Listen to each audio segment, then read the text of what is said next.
चौथी पास राजा। किस किसने सुनी है ये कहानी? इस कहानी का महात्म्य है कि इस कहानी को जितनी बार सुनोगे, जितनी बार सुनाओगे, उतनी भगवान की कृपा आपके परिवार के ऊपर बरसेगी। इस कहानी का जितना प्रचार प्रसार करोगे, उतना देश की तरक्की होगी, उतना समाज की तरक्की होगी। तो जिन लोगों ने कहानी सुनी है वो भी बड़े ध्यान से दोबारा सुनना, अच्छे से सुनना और इसका खूब प्रचार प्रसार करना। यह कहानी एक राजा की है, एक चौथी पास राजा की कहानी है, एक अहंकारी राजा की कहानी है, एक भ्रष्टाचारी राजा की कहानी है। आप लोगों ने राजा और रानी की कई कहानियां सुनी होंगी। इस कहानी में राजा तो है, रानी नहीं है।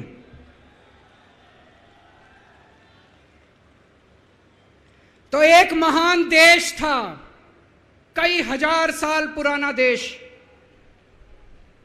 उस देश के एक गांव में एक बच्चा पैदा हुआ, बहुत गरीब घर में एक बच्चा पैदा हुआ।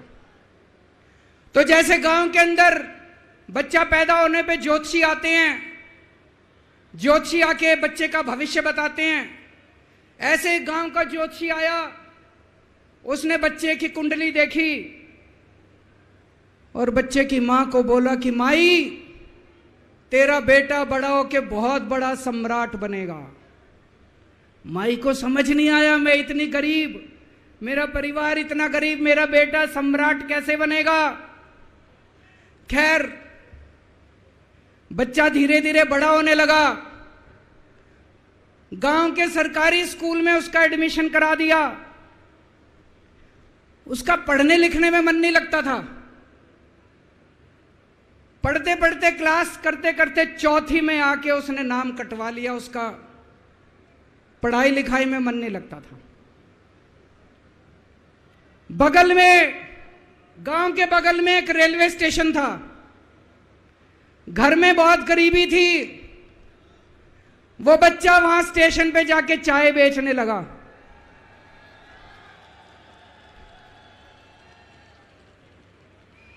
चाय बेच के अपना गुजारा करता था।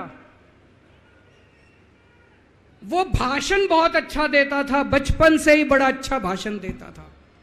गांव के लड़कों को इकट्ठा कर लेता और भाषण देना चालू करता। धीरे धीरे आसपास के गांव में फैल गया कि यह बच्चा भाषण बड़े अच्छे देता है। आसपास के लड़के भी इकट्ठे हो गए और जो मर्जी टॉपिक हो भाषण देना चालू कर देता था और रुकता ही नहीं था, घंटों घंटों तक भाषण देता रहता था। बच्चा बड़ा हुआ। ज्योतिषी ने कहा था बड़ा होके बच्चा उस महान देश का सम्राट बन गया। लेकिन राजा तो अनपढ़ था, उसे तो कुछ आता नहीं था। अफसर आते, उस अनपढ़ राजा से जहां मर्जी साइन करा लेते, जहां मर्जी जो मर्जी साइन करा लेते। वो राजा अनपढ़ था, उसे लगता था मैं अगर अफसरों से पूछूंगा तो मेरी कमजोरी सबके सामने प्रकट हो जाएगी। अफसरों को लगेगा मेरे को कुछ आता नहीं है। अफसर जो मर्जी लेके आते थे वहां साइन कर देता था। वो धीरे धीरे पूरे देश के अंदर फैल गया कि राजा अनपढ़ है, राजा अनपढ़ है। राजा को बड़ा बुरा लगने लगा। तो राजा ने कहीं से एक फर्जी डिग्री का जुगाड़ कर लिया। एक फर्जी डिग्री का जुगाड़ कर लिया, एमए की डिग्री का। और राजा बोला मैं एमए हूं। पर सच्चाई तो पूरे देश को पता थी, राजा तो अनपढ़ था। धीरे धीरे राजा अहंकारी भी होता गया। अहंकारी राजा और ऊपर से अनपढ़। जो मर्जी उस राजा के पास जाता और राजा से कुछ भी पास करा के ले आता। एक बार कुछ लोग गए, राजा को बोले जी नोटबंदी कर दो, नोटबंदी करने से भ्रष्टाचार खत्म हो जाएगा, आतंकवाद खत्म हो जाएगा। राजा को कुछ समझ नहीं आया, राजा की खूब चमची मारी उन्होंने नोट। राजा ने एक दिन शाम को टीवी पे आके 8 बजे नोटबंदी कर दी। पूरे देश का बेड़ा गर्क हो गया दोस्तों।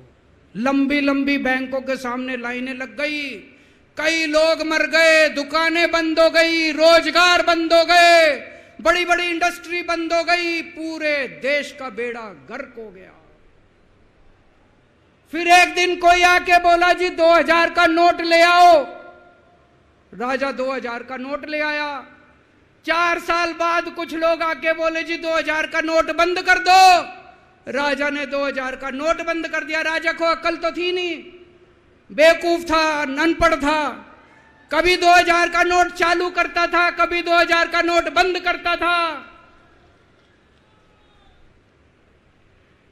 एक बार कुछ लोग आके बोले जी ये किसानों के कानून बना दो, इस कानून से किसानों का भला होगा। राजा ने कानून बना दिए।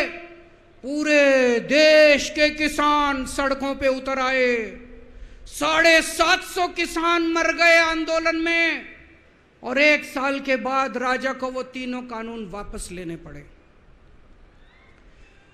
एक बार उस देश के अंदर बहुत बड़ी महामारी फैल गई, चारों तरफ महामारी फैल गई, लोग मरने लगे। किसी ने आके बोला जी थाली बजवाओ तो देश ठीक हो जाएगा। तो राजा ने पूरे देश में थाली और चम्मच बजवा दिए। महामारी तो नहीं बची, महामारी तो फैली रही। किसी ने आके कहा जी डॉक्टरों की जरूरत पड़ेगी, दवाइयों की जरूरत पड़ेगी, इंजेक्शन की जरूरत पड़ेगी, तब महामारी रुकेगी।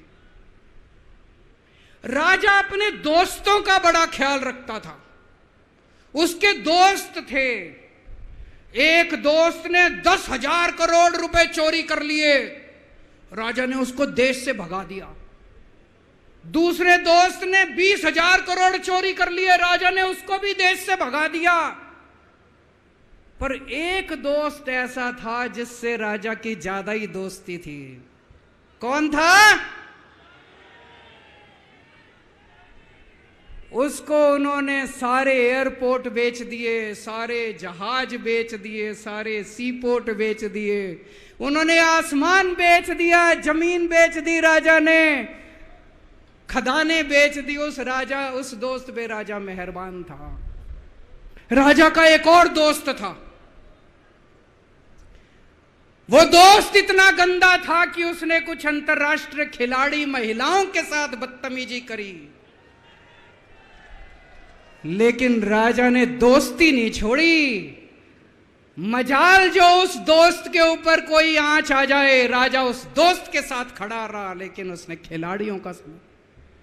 राजा का एक और दोस्त था। उस दोस्त ने किसानों के ऊपर गाड़ी चढ़ा दी, रौंद दिया, कुचल दिया किसानों को। राजा ने अपनी दोस्ती नहीं छोड़ी। इस बात पे तो दाद देनी पड़ेगी कि राजा दोस्तबाज था, 1 नंबर का दोस्तबाज था। चारों तरफ अत्याचार हो गया, चारों तरफ देश के अंदर इनके अपने लोग जो थे वो बलात्कार करने लगे, गलत काम करने लगे, हाहाकार मच गया। जो राजा के खिलाफ बोलता, राजा उसको पकड़ के जेल में डाल देता। एक दिन एक पत्रकार ने कार्टून बना दिया राजा के खिलाफ, उस पत्रकार को उठा के जेल में डाल दिया। एक दिन एक किसी पत्रकार ने उनके खिलाफ कुछ लिख दिया, उसको पकड़ के जेल में डाल दिया। जो राजा के खिलाफ बोले उसका बेड़ा गर्क। कोई जज अगर उस राजा के खिलाफ ऑर्डर करता था, राजा उसको बख्शता नहीं था। चारों तरफ अत्याचार, महंगाई, बेरोजगारी। ऊपर आसमान में देवता ये सब देख रहे थे कि पृथ्वी के ऊपर कितना घनघोर अत्याचार हो रहा है। सारे देवता इकट्ठे हुए, देवताओं ने मीटिंग करी। सारे देवता मिलकर शिवजी महाराज जी के पास गए और कहा, महाराज कुछ करो, पृथ्वी के ऊपर अन्याय हो गया, अत्याचार हो गया, चारों तरफ बलात्कार, चारों तरफ हाहाकार मचा हुआ है, जनता परेशान हो रही है।